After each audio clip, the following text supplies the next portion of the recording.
Et je suis avec Elsa. Comment ça va? Ça va très bien. Et toi? Très, très bien. Alors, Elsa, ceux qui te connaissent grâce à la presse, tu analyses les tendances, la mode. Nous sommes maintenant à mi-parcours de la 23e édition de la Semaine de la mode de Montréal. Tes premières impressions? Que c'est un bon cru déjà d'une parce que le lieu est absolument magnifique. L'Arsenal, c'est juste gigantesque, magistral. Et je trouve que ça apporte une vraie teneur à la Semaine de la mode. Et puis, il y a eu de très beaux défilés. De belles surprises, notamment. Moi, j'ai eu une vraie révélation pour Melissa Neptune, que j'aimais évidemment. Mais là, je trouve que c'est particulièrement une belle collection. Pourquoi? Avec, déjà parce qu'elle a insufflé de la couleur, ce qu'elle n'avait pas fait jusque-là.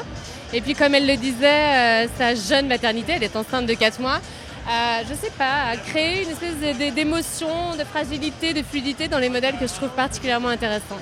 On peut entendre un accent ici dans votre voix. Donc, vous êtes française, mais vous êtes à Montréal depuis quelques années. J'aimerais qu'on joue à la comparaison. France-Montréal. OK, on est parti là pour un instant. Les joies du direct. Pas de problème. Je ne vais pas rater le défi, inquiétez-vous pas. Est-ce que tu fais ça toute la semaine? Tu peux rentrer, on est là.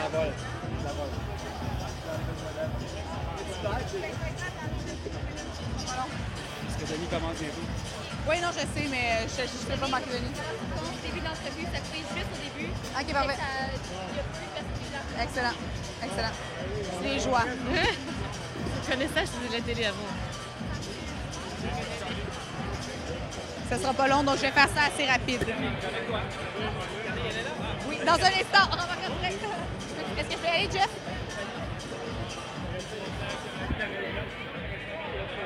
Alors ça, quand oui. Mais tu peux revenir te placer. Ah, les... C'est genre le pied gauche martyrisé. Je m'étais dit, tiens, je vais mettre des compostés. Est-ce que tu l'as mis de ce côté-là? C'est bon?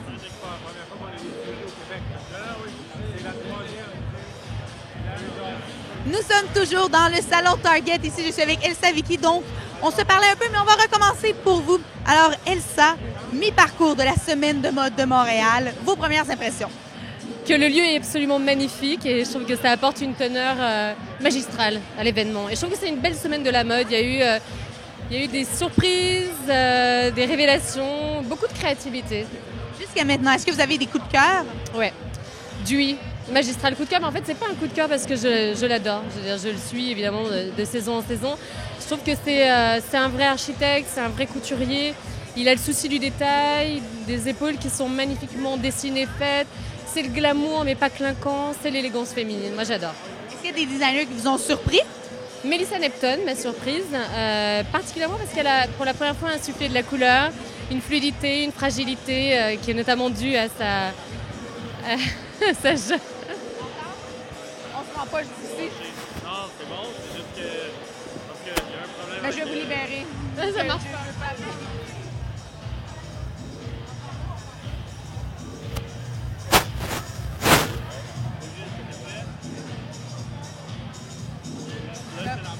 OK, fait que là, je fais mon décompte. Les joies du direct, donc avec Elsa Vicky, on parlait un peu de votre coup de cœur, Melissa Neptune, que vous dites qui a enfin insufflé des couleurs. Oui, ça a été une révélation. Je trouve que cette fois-ci, elle a insufflé de la couleur. Les modèles étaient non seulement portables, assez accessibles, joliment féminins. C'est tout ce que les filles veulent en réalité. Avec tout ce qu'il faut de noir, de blanc, de couleur, de pop, c'était la bonne balance, vraiment. Et si on parlait un peu, la semaine de mode, vous êtes là depuis quelques années, et pour la première fois, nous sommes à l'Arsenal. Qu'en pensez-vous? Je trouve que ça apporte une grandeur à l'événement, réellement, une teneur. J'imagine que si, quand les journalistes étrangers arrivent ici, ils doivent se dire, tiens, c'est pas rien la Semaine de la mode de Montréal. Être dans un lieu aussi magistral, aussi haut de plafond, j'ai rarement vu des endroits comme ça à Paris, des lieux comme ça à Paris.